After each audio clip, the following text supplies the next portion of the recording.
Mwanamke anapoenda uani usiku kuanzia majira ya saa 6 au majira ya saa 4 au saa 5, saa 7, saa 9, saa 8, hayo majira, anapoingia akirudi, 90% lazima wote wanashiriki tendo la ndoa. Choo imeongoza kwa kuvunja ndoa nyingi sana bila watu kutambua.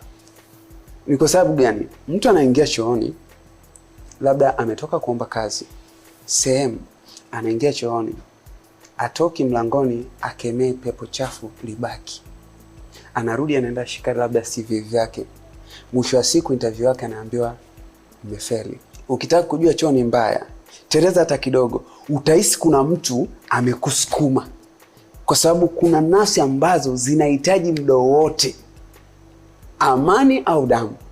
Na wengi wanaoanguka chooni kufuatilia uwezi kukuta damu, ni wachache unaokuta damu. Unakuta damu inagandia ndani. Sasa unajiuliza itakuwaje mtu katereza, ka stroke au kafa afu damu hamna? Hata mchubuko. 90% hawachubukagi. 90% wanaoanguka na wanaofia chooni uwezi kukuta damu imemwagika chooni. Watu wanapuzia, lakini choo ina madhara kuliko.